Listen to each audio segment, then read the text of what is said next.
Namaskar, everyone. This is, this is a treat, this session. I always look forward to Panditji's wonderful lecture and demonstration. Panditji, of course, let me introduce you. He is a CHT. He did this course a couple of years ago.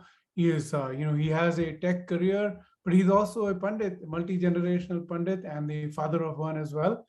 And he is very talented, very popular, and of course, as you're seeing, he serves the Sanatan Vedic Dharma. He's been serving it flawlessly, seamlessly, and selflessly for the last 40 years. He speaks, he talks, he sings. He is a full package, as you'll get to hear him in today's session. He's a professional singer, and he goes on tours. He's been doing, since the pandemic started, he's been doing online kirtans. And Panditji has done more than 100 such sessions since the beginning of the pandemic. And so you'll hear from him today. I requested him to talk to us about the science and spirituality of kirtan. Not only is it a joy to hear and chant and participate in the kirtan, it's also something that's backed by science, and you are going to hear a lot more about that from Panditji. With that said, Panditji, do you want to present from my screen? I can give you remote control access, or would you like to? Gauraji, if you guys can present, that'll be great. I am actually a little bit handicapped because I'm traveling. Okay, so sure. I'm limited I've on given monitor. you access, so you should be able to press next whenever you feel like it. All right. If it doesn't, then you'll skip for me. Okay. Yes. Sure. Okay. Great. All right. Awesome. All right. Thank you very much, Gauraji. Namaskar, everyone, and Swagatam. Welcome this evening to this presentation. It is an absolute pleasure to be in your company this evening. Let me first of all commend and compliment all of you for taking a decisive decision in your lives to be part of this wonderful concept, this wonderful organization called Hindu Community Institute. As Gauraji mentioned many years ago, I think it was the second year, I was able to complete the HCI course, and now I've been asked to, from time to time, participate as as the need be. Let me first of all give my pranams to all of you. I'm not sure if Kailashji is on as well, but certainly a highly respected individual and a great sevak, and certainly making waves in terms of our cultures, our scriptures, and enhancing this concept of Hinduism, and not just Hinduism, but universality in terms of this oneness that we call God. So my presentation today is, it's a very concise presentation. It's not going to be an hour, I promise you. And but it's very interactive. And as I would ask all of you, we'll go to the next slide. Or let me see if I can change it. If not, then we'll have to ask Gauraji to do this. Just stand by. Yeah, Gauraji, I don't think I have controls, but if you want to jump to the next one, it's fine. I want to welcome you, Neil Ji Kailash here. There he is. Namaste, Kailash. How are you? Have you come back and enlighten us and entertain us and all the things you do? So happy. Panditji, can you try taking control again? Sorry. Yep, try again. Yeah, for some reason it's not allowing me to. I'm sorry, and I'm limited on monitor space. Yeah, sure. Okay. Okay, Sitaji, I'm going to transfer control to you. See if you can take control. All right.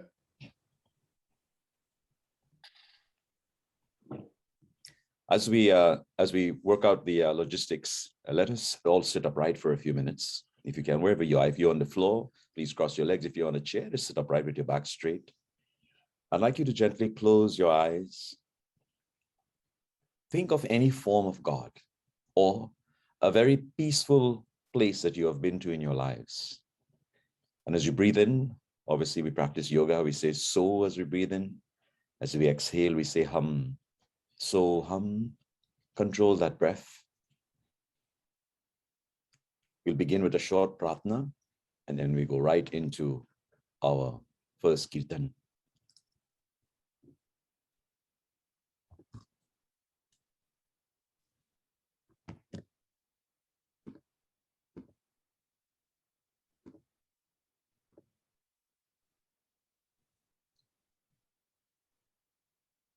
Om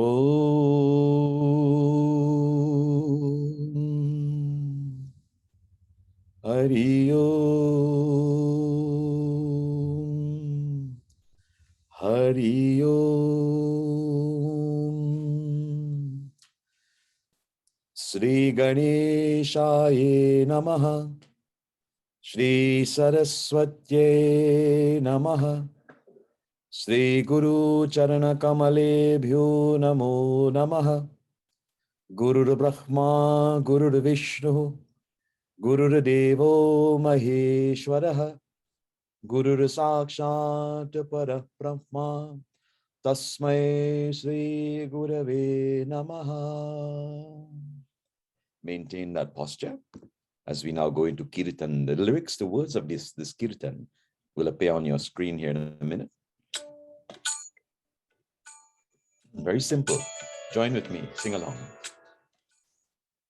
He Ram, He Ram, He Ram, He Ram. जग में साचो तेरो नाम हे राम हे राम हे राम हे राम तू ही माता तू ही पिता है तू ही माता तू ही पिता है तू ही तो है राधा का श्याम हे राम हे राम हे राम हे राम तू अंतर्यामी सबका स्वामी तू अंतर्यामी सबका स्वामी तेरे चरणों में चारों धाम हे राम हे राम हे राम हे राम तू ही बिगाड़े तू ही सवारे तू ही बिगाड़े तू ही सवारे इस जग के सारे काम हे राम हे राम हे राम हे राम तू ही जगदाता विश्व विधाता तू ही जगदाता विश्व विधाता तू ही है सुबह तू ही शाम हे राम हे राम हे राम हे राम हे राम हे राम प्रेम से बोलो राजा रामचंद्र की जय जय My dear brothers and sisters, please bear with me. That, in a nutshell, was a basic, very simple kirtan that we can practice, we can sing in our leisure. What is kirtan? Kirtan is derived from a Sanskrit root meaning a calling, to call, to recite, to praise, or to glorify. Put simply, Kirtan is the act of praising and glorifying some form of divinity. One of the 4 types of yogas expose the Hindu scripture of the Bhagavad Gita. Bhakti is the process of uniting with the divine through love and devotion. Thus, Kirtan's ultimate purpose is to facilitate the awakening and the nurturing of one's devotion for the divine. Congregational practice of Kirtan has become perhaps one of the most common forms of worship today. While such glorification can be expressed in a variety of ways, including through poetry, drama, dance, or any form of oral recitation, Kirtan, in its most well-known form, is the call and response singing of a mantra that usually focuses on Radha, Krishna, Sita, or Rama, most common. Though Hindu texts describe the spiritual practice as one that has existed eternally, kirtans were popularized in more recent history by Hinduism's medieval era Bhakti movement, starting in about the 6th century with the Tamil poet saints of South India before spreading throughout the rest of the country. One of 4 types of yogas espoused in the Hindu scripture, the Bhagavad Gita. Bhakti, of course, as we mentioned before, is uniting that divine through devotion. Because music is particularly potent as a vehicle of conveying one's emotion, music is especially effective at evoking the feelings of love for God. Therefore, Kirtan is viewed as exceptionally powerful when practiced and singing through music and song.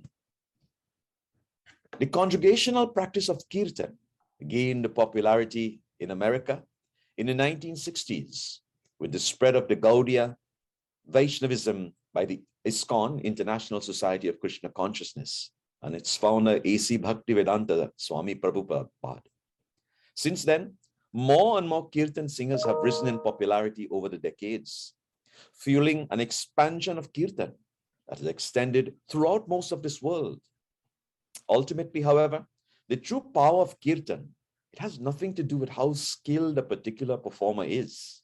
At its essence, the practice is all about bringing together people of all backgrounds and facilitating a shared spiritual experience in which all can earnestly make that cry. Cry for who? Cry for God's love. For it's when we cooperate, work together in devotion,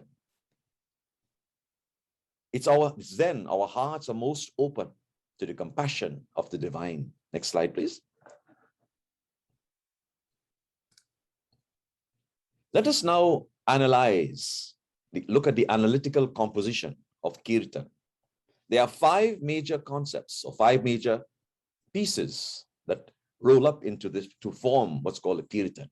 Many of you are familiar with the Indian musical system called Ragas. Raga in Indian music, it's a pattern of notes having characteristic intervals, rhythms, and embellishments used as a basis for improvisation. There are approximately 83 or so ragas based on my research. Ragas are very important because it sets the mood or the pace or the theme or the genre for the kirtan. Timing also plays a very effective part. Some of these kirtans are what we call very soothing, which they're sung very slowly, and others are very upbeat and very energetic, timing again. And certain ragas, appeals to different deities. Now, each raga may have it can be sung on a different scale, using a different pitch or tune. Ragas also have their own specific melodies. Ragas also have tals and different speeds as we covered. And most importantly now, the lyrics or the meaning.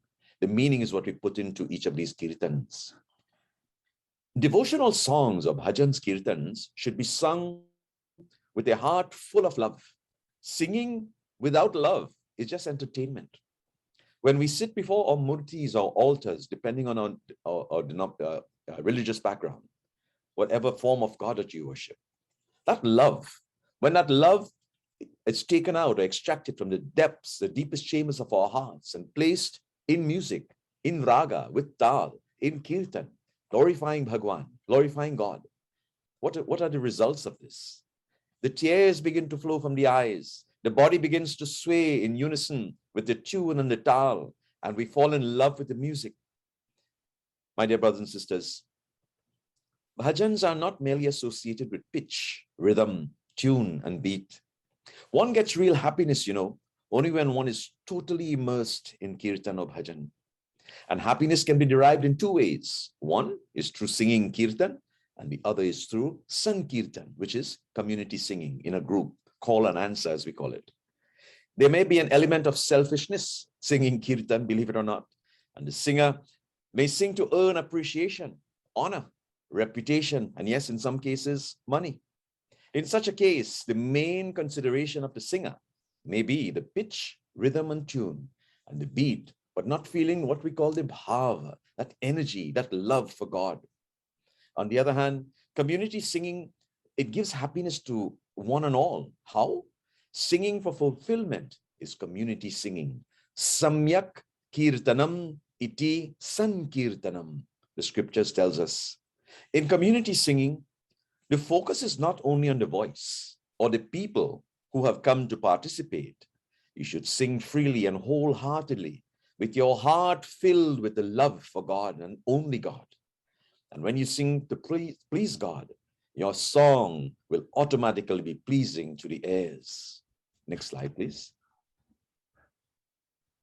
The great renowned singer of India, Pandit Jasrajji, he lists the 6 primary ragas as follows. We take a quick look into the ragas now.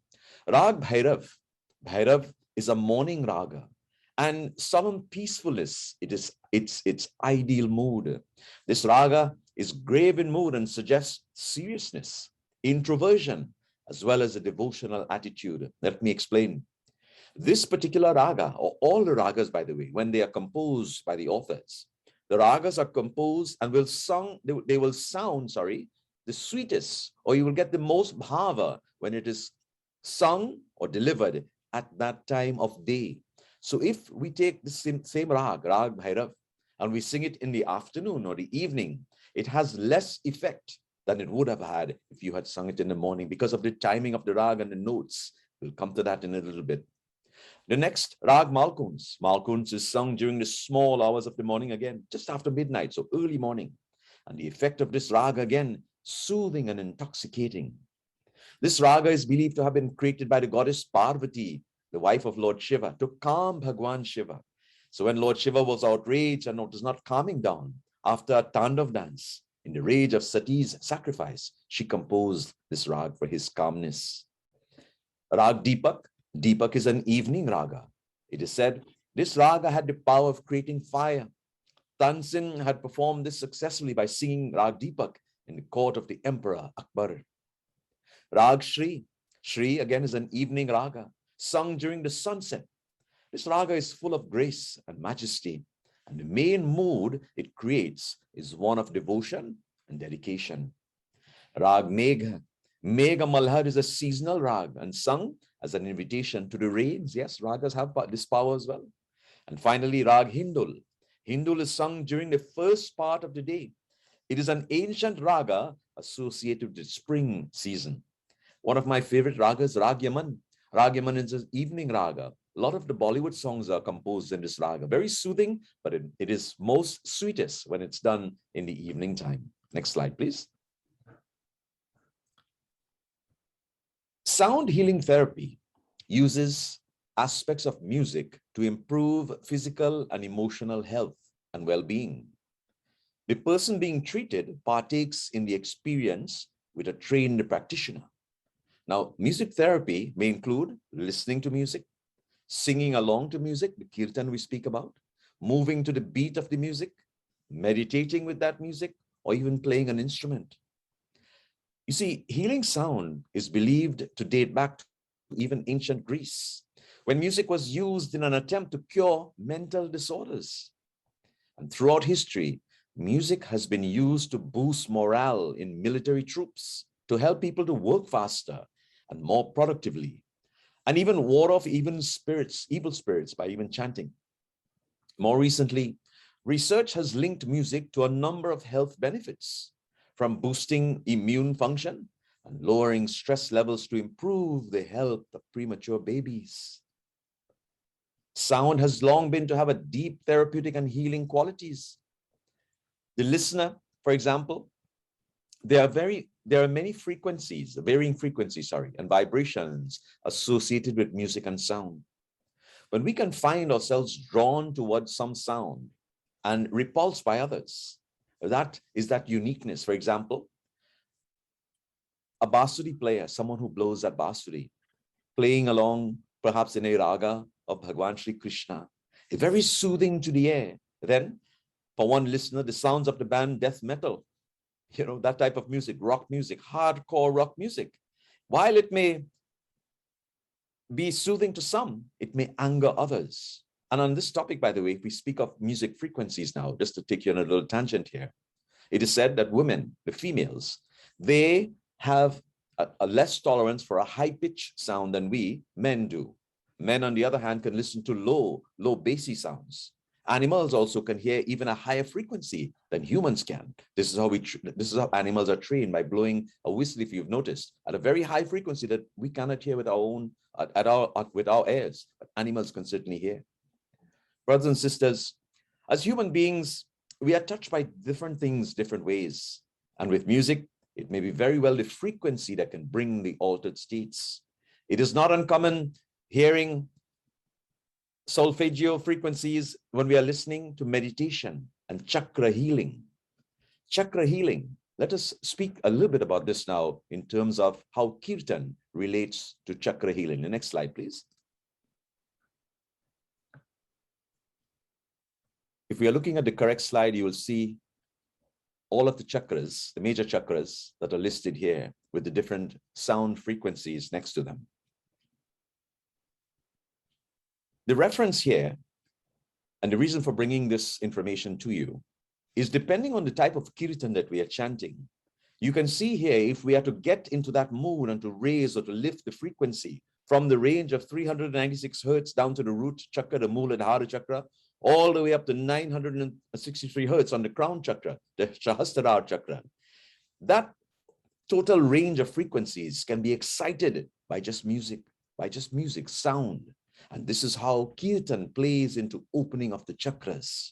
That Kundalini chakra, that Kundalini Shakti, as the energy moves from the Muladhara chakra all the way up to the Sahasrara chakra. Solfeggio frequencies were chanted by the Gregorian monks during their meditation, as the monks believed the frequencies, when sung in harmony, could bring about spiritual awakening. And these sacred solfeggio frequencies make up a 6-tone scale, and each frequency is said to balance the whole body, physically, spiritually, and emotionally, thus leading themselves to perfectly healing and balancing the yogic chakra system. They are known to be 6 original solfeggio frequencies, 396 hertz. This is a low and smooth frequency that helps to cleanse feeling of guilt, fear, and trauma. It is also associated, like I said, with the Muladhara, the root chakra. At 417 hertz, it helps to bring on positive change and creativity. This frequency is known to help relieve stress and tension, helping to loosen tight muscles and joints, which increases physical mobility. 417 hertz is also associated with the Swadhisthana chakra, the sacral chakra. At 528 hertz, this frequency brings about transformation and miracles in a person's life.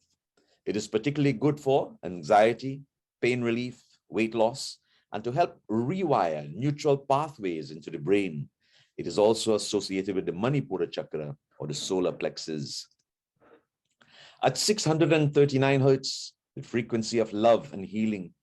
It is a deep and profound and connected with intimacy and vulnerability. It serves as a foundation for healthy relationships and interconnectivity. This chakra is known as the Anahata chakra, or the heart. At 741 hertz, this deals with the empowerment and speaking tones of truth.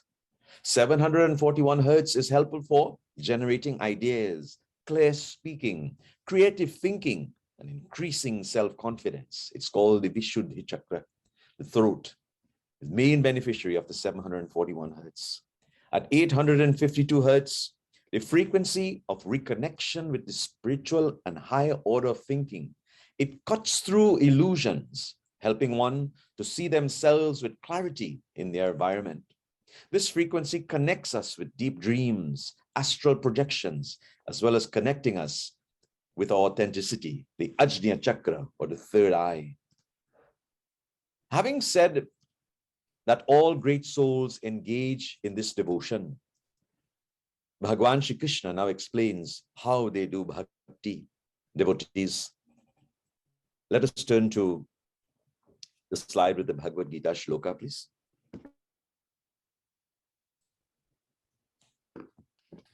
I'm sorry I don't have a harmonium with me as I'm traveling, so please bear with me. Prem se bolo Bhakti Vrindavan Bihari Lal ki jai. Bhagavad Gita, chapter 9, verse 14. Satatam kirtayanto mam yatancha chadridra vrataha namasyantas mam bhaktaya nitya yukta upasate. Prem se bolo Bhakti Vrindavan Bihari Lal ki jai. Bhagavan Shri Krishna tells us in Bhagavad Gita in this verse, always singing my divine glories, striving with great determination, and humbly bowing down before me, they constantly worship me in loving devotion. My dear friends, Bhagavan Shri Krishna says, a devotee becomes attached to Kirtan as a means of practicing their devotion and enhancing it. The chanting of the glories of the Lord,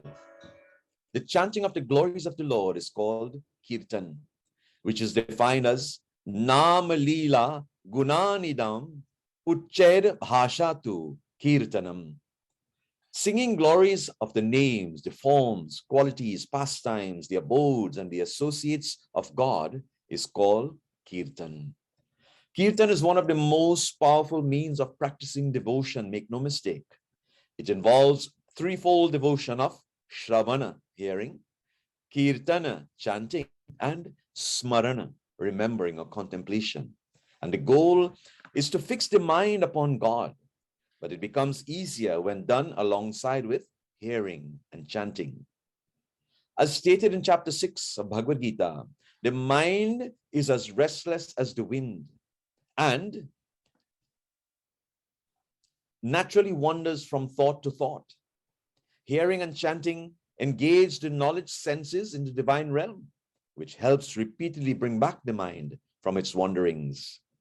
Kirtans has many other benefits as well. Often, when people practice devotion through japa, chanting of mantras or name of God on a rosary bead or plain meditation, they find themselves sometimes overwhelmed by sleep. However, Kirtan is such an engaging process that it usually drives sleep away. Also, chanting blocks out distracting sounds from the environment.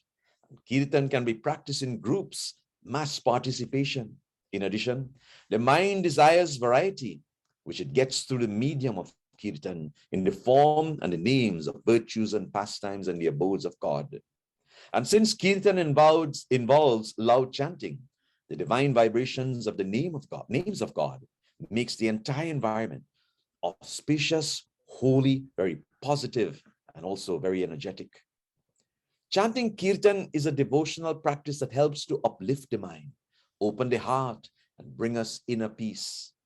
It is the fastest and easiest, perhaps the most joyful way to achieve peace of mind. Try it. The mantras are mystical, universal sounds that resonate with our chakras, remove negative energies and tendencies. So it is important that we chant so that we can benefit from this powerful healing energy. It is not about our ego or self, but it's about chanting the name and the glories of God. We need to chant to express our devotion to something higher than ourselves, to open our heart. We need to open our heart daily to the Supreme so that we can live in peace and compassion with all. These kirtans are very old chants composed of mantras which have been given to us by the sages and saints. They are in the Sanskrit language, which is the language of the gods, a universal language with pure vibrations corresponding to the vibrations of our chakras, or vital, subtle energy centers. Most singers, they use the method of call and response, as we outlined earlier, where the leader of the kirtan chants first and the rest of the group follows out loud. The musical instruments generally use, of course, the harmonium, the tablas, the tambourine, majiras, and many other percussion instruments. To learn to chant, you only need to close your eyes and practice the following sounds without worrying about how you sound.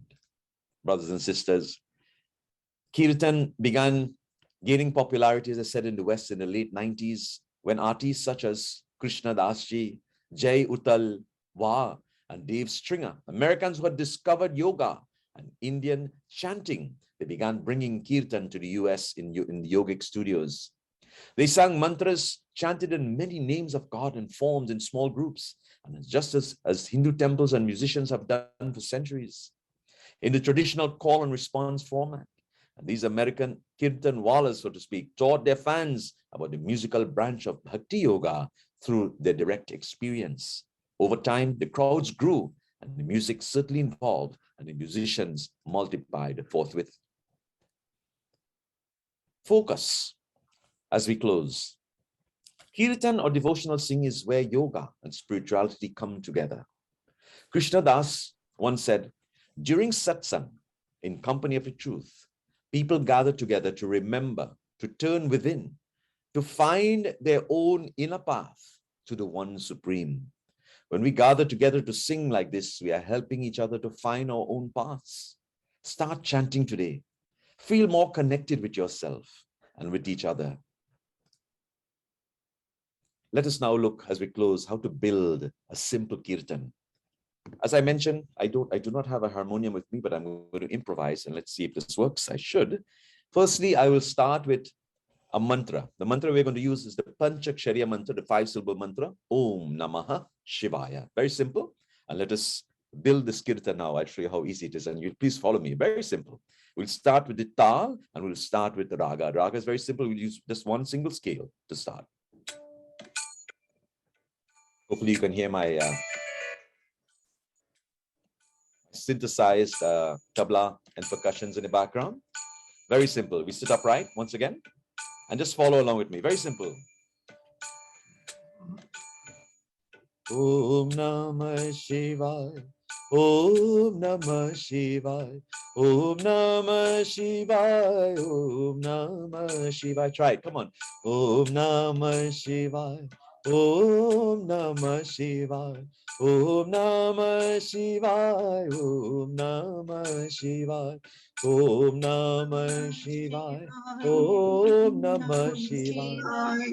Namah Shivaya. Om Namah Shivaya. Om Namah Shivaya. Om Namah Shivaya. Om Namah Shivaya. Om Namah Shivaya. Om Namah Shivaya. Om Namah Shivaya. Om Namah Shivaya. Om Namah Shivaya. Om Namah Shivaya. Om Namah Shivaya. Om Namah Shivaya. Om Namah Shivaya. Om Namah Shivaya. Om Namah Shivaya. प्रेम से बोलो उमापति महादेव की जय. Radhe Radhe. I thank you from the bottom of my heart for allowing me this opportunity to share with you. You see how beautiful you all singing Kirtan?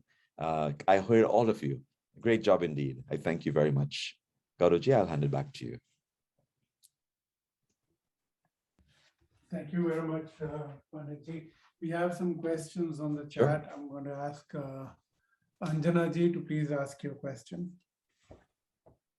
Namaste, Panditji. Namaste.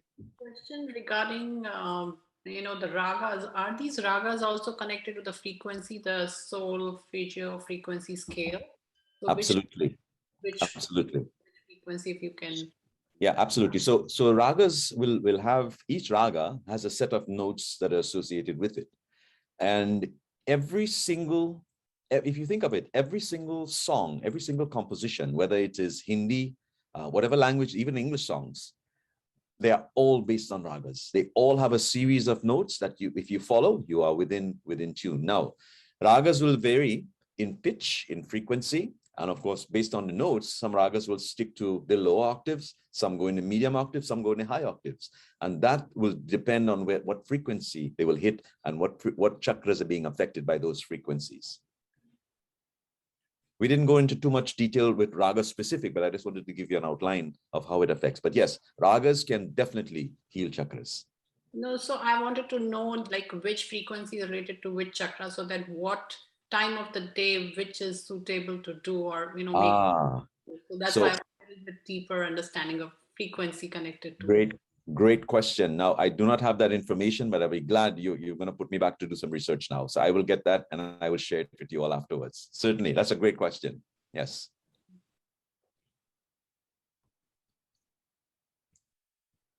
Any other questions? I'm limited for screen space. I'm working off a very small laptop, so I apologize. Yes, I will ask another question regarding sometimes, we do get tears when we are, devoted to that song when doing Kirtan, and there's like, the tears comes out on its own. So what does that mean? Like when you are, is it like a heart chakra clearing or opening? What does it mean? First of all, if the tears are flowing when you listen or you sing Kirtan, I salute you. That means you're making that connection with your form of God, that deity, that form of that you're worshiping. Yes, the heart chakra, the anahata chakra, that is what your heart is opening. With that lotus in your heart is opening for God to come and take that seat. And you are creating that positive, that pure space for Bhagwan to sit on that lotus. And hence, the minute he arrives there, the emotions flow, the tears flow, the pause, you feel as your body begins to sway, you begin to perspire, all these reactions, it happens all the time. Very, very wonderful feeling indeed. So I tell people, when you cry, when you sing, do not feel bad, don't feel ashamed. That's a beautiful thing. That is Bhagwan saying, I accept your devotion, you're humble. Yes. Thank you so much. Absolutely. Rita ji. Namaste, Pandit ji. Namaste. That was excellent. Thank you. There are some chanting. When you listen, you cannot sit. You want to get up and you want to dance along with the chanting. Yes. So is there any kind of like raga or any kind of the way you said frequency or anything goes along with that kind of kirtan? Yes. So great question. So it's not really the frequency. So you can from any of the frequencies, so to speak, so any of the chakras, any of the ragas relating to chakras, what creates that we call it Shakti, the energy to get up and dance, is more or less from the tal, or more or less from the beat, the drums, the rhythm is what creates. And then not only that too, depending on the mood of the singer. If the singer is very energetic, we're going to create that Shakti to get up and dance. And so, certain kirtans, I'll tell you, especially for Hanumanji, or when we do Garba for Mataji's puja, those are energized. You have no choice but to get up and dance. But yes, and again, I didn't go into too much detail with in terms of the frequencies of the ragas, but they are connected. Thank you. Thank you. Yes, definitely.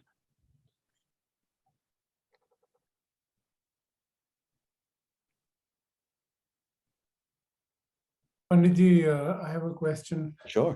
So you talk about Kirtan as well as Sankirtan. Are there advantages of, what should be preferred? Yes. Chanting by yourself or chanting together in a community congregational setting? Absolutely. So Gauruji, during the pandemic, we had very limited Sankirtan. Hence, we did all these online satsangs and so forth. Yeah.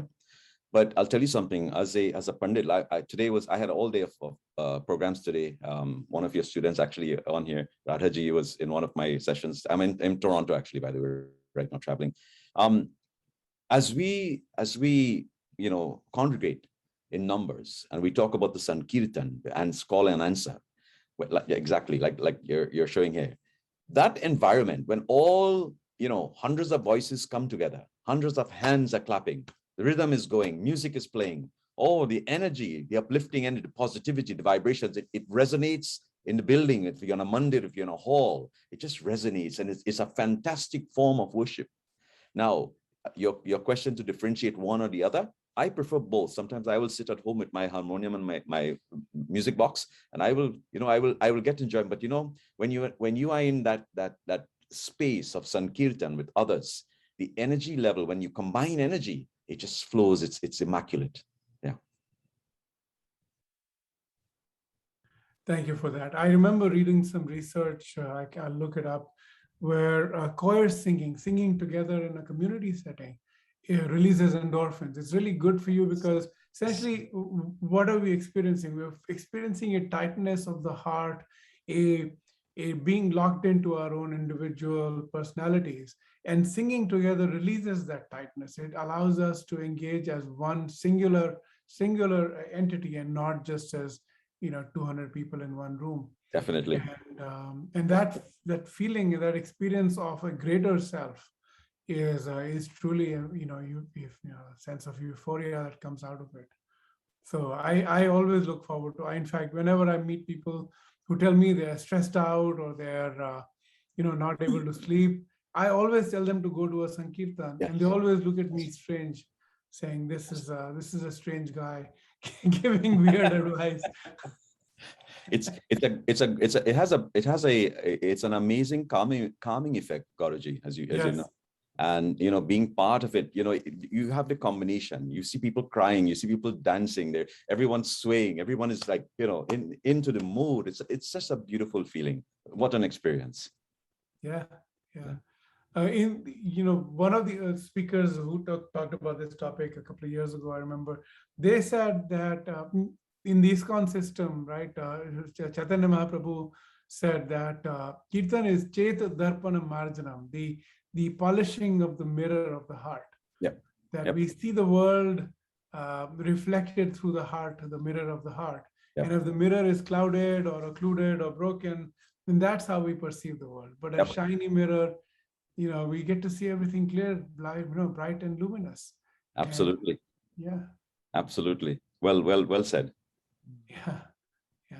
Panditji, you're running a Mahagyan Yajna. Could you talk more about that? Just concluded this morning, actually.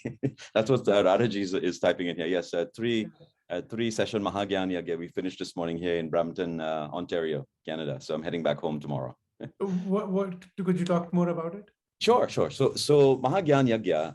So on Friday night, we started Friday night. So we focus 2 hours, each were 2 hour sessions. Friday night, the main focus was on Lord Shiva and the Devis, Durga Mata, of course. Saturday night, last night, our focus was on Hanumanji and Prabhu Shri Ram. We read from the Ramcharitamanas. Katha was from Ramayana. And this morning, we went back to Ramayana this morning. My Katha was on Jatayu.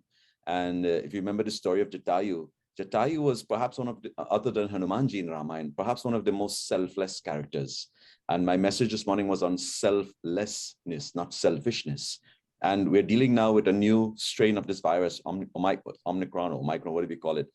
It seems as though we are heading back into another pre-corona stage, in my opinion, because they're popping up all over.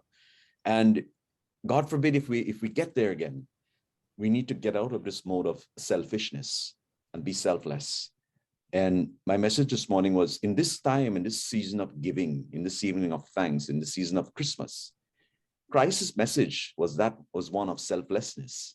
And when I said to my audience this morning, when we go to Amazon.com to order Christmas gifts for friends and relatives, think of someone who is in need, a family who is in need, who will appreciate a box of chocolates, a box of candies, maybe a couple items from the grocery, canned food, and give, be selfless. That was the message which we left with this morning.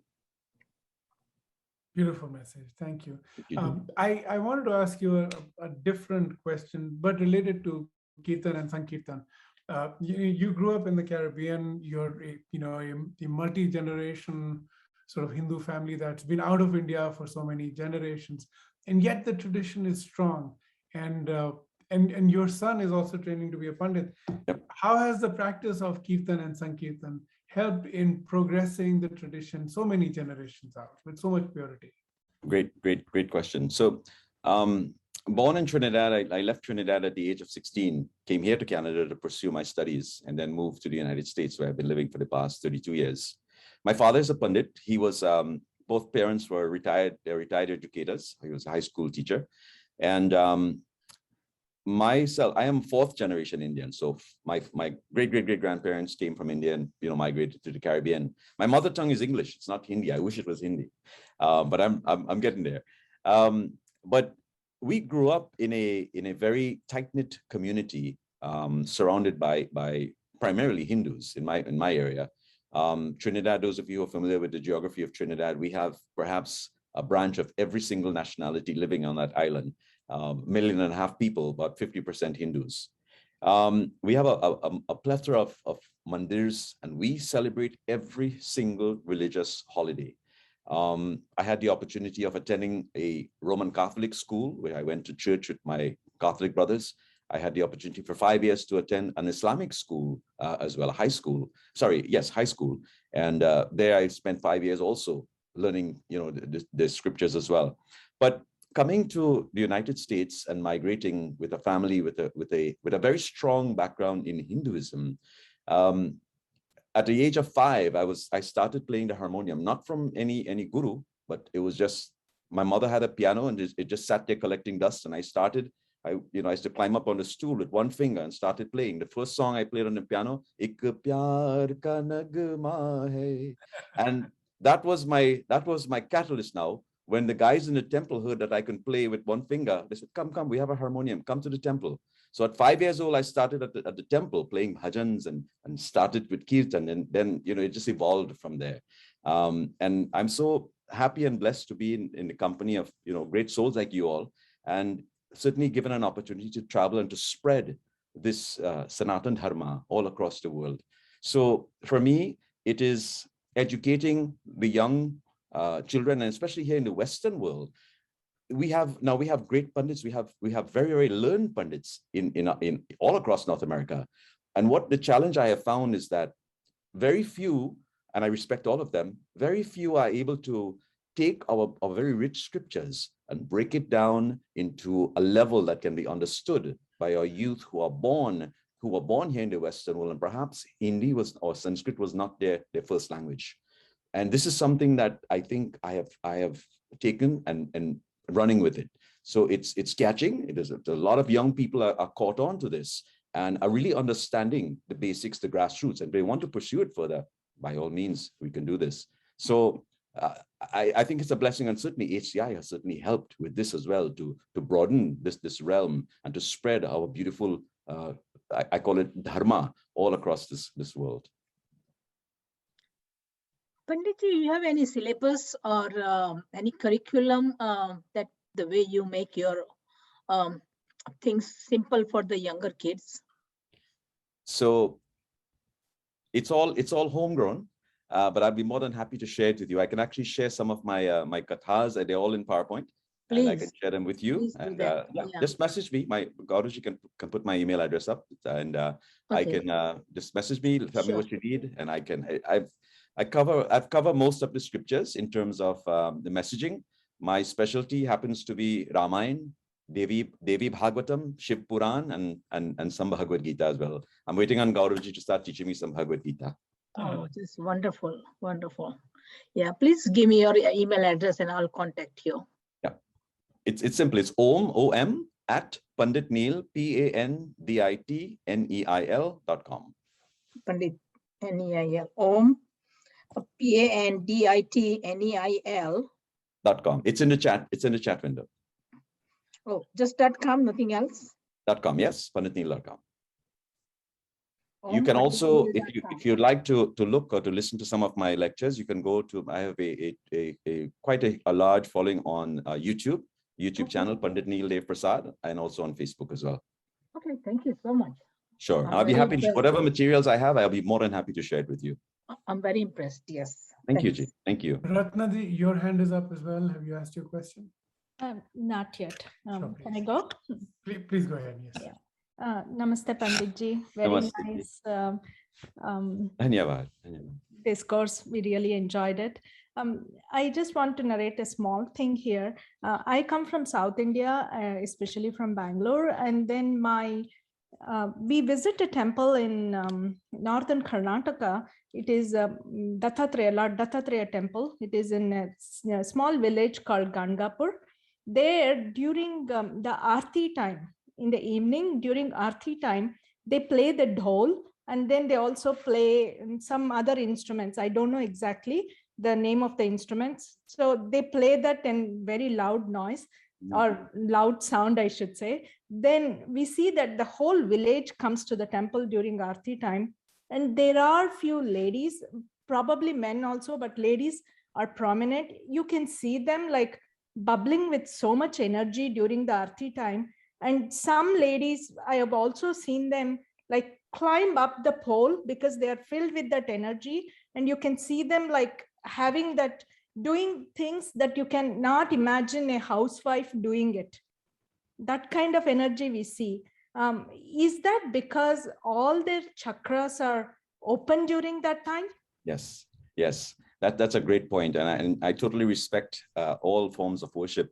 In I've seen this with my own eyes. I was curious, and I attended one of these temples here in the U.S., and I've witnessed this with my own eyes. I was totally impressed. First, I was scared. It was a little bit. Yes, it does look scary. Yes. Yeah, and like yourself, I had questions, but you know what?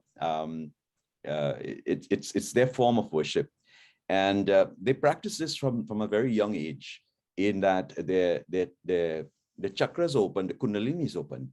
And the minute that drum is played in a certain way, I think one of the drums that they use is called a tapu drum. I could be wrong. And it is played in such a rhythm that it agitates, or it begins to open up the chakras, but agitates them to work in such a way that the energy begins to flow, and it flows up, and then they start moving, they start swaying, and then it becomes like a trance in a dance. Yes. High energy. I totally respect them. Yeah, and they don't remember anything once the aarti is done. Yes. I'll share an experience with you. I know we're almost out of time. I was invited to one of these temples. This was in Orlando, Florida, and there was a big fire. So they dug a fire pit, which was about 10 feet in the lawn at the temple, and they filled it with coals, red hot coals. They filled it, and the pujari, or the pandit, the priest, he came to me and says, "You are going to walk on fire today." And I was like, "Okay, that's new." And unfortunately, I could not, because the fire, it got so big. The fire department came and they put it out, so we were not allowed to do it. But this is the type of practice that they do, and I've seen it on video, where they get into this trance with the drums, and they're able to walk, like you said, on fire without remembering anything or feeling any pain, which is incredible. Yes, and they don't even have wounds. Like, they don't fall. Correct. They're completely, they're on the pole, and you don't see them slide down or fall, and they're happy there. Yes, mainly in South India, I think. Yes. Okay. Absolutely. Thank you. Great. No, thank you.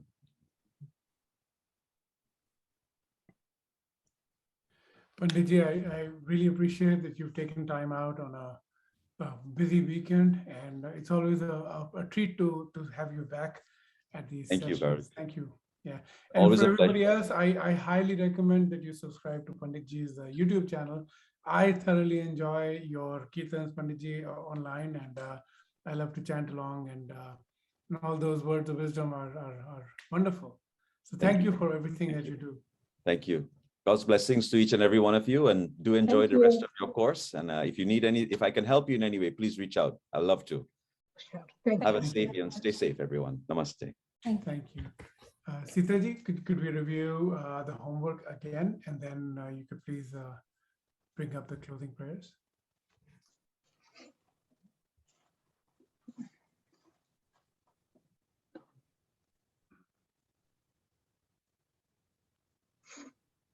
Sitaji, are you bringing up the homework?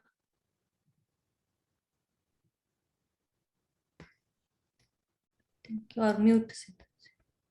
You're on mute. I can bring up the homework. It's not a problem. Just give me 1 second. All right. So the homework assignment is pick any one of these 2 questions and write a brief essay, 1 page really, on, as a CHT, as you go through the course and you get to the end of it, you're going to be meeting people, and you'll be talking to them. These are 2 such conversations. In what circumstances would you, as a CHT, recommend that someone join and participate in a Kirtan chanting? So, Panditji talked about it at length. So think about what you heard and write an answer that you feel comfortable with. Or the second question is, please describe Hindu wedding rituals to someone who's not attended any Hindu weddings themselves. And so, when people want to know what happens in a Hindu wedding, are you able to confidently describe what the process is and how it's done? So think about those 2 questions, pick the one that you like the most, and write those answers out. and we'll look forward to your answers. Now I'll lead us into the closing prayers, and then we'll wrap up today's session. Please sit comfortably, sitting in any comfortable posture. Sitting with the back straight. If you're sitting on a chair, full foot contact on the floor below. If you're sitting upright with crossed legs, any posture is all right. The back is straight but not stiff. The back, neck, and head are in a straight line. Now close your eyes. Relax the expression on the face. Let the tongue sit at the bottom of the mouth. Relax your shoulders. Relax your belly. As you breathe in, let the belly expand. As you breathe out, simply let go. We're going to chant Om 3 times, and then the closing prayer, Sarve Bhavantu Sukhina. Bring your palms together in Namaskar Mudra, pressing the palms together gently, touching the fingers together gently, gently touching the back of the thumbs into the chest. Bring your attention to the hollow space between the palms and pay attention to any vibration, any sensation. Stay right here in the palms. We're going to chant Om first. Exhale completely. Take a deep breath. Inhale.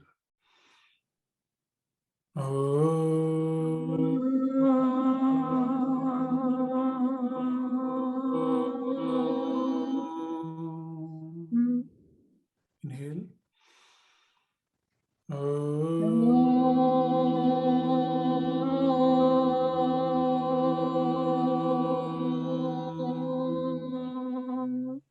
Inhale.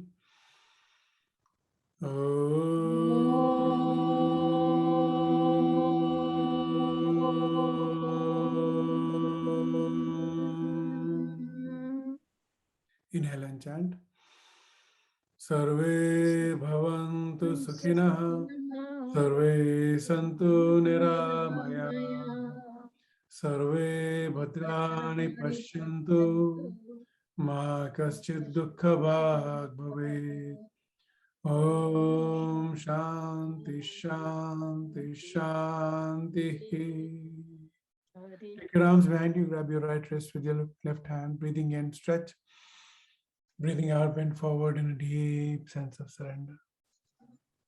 Come back up, breathing in, release your hands, rub your palms together to generate some heat, and gently cup your eyeballs to transfer that heat.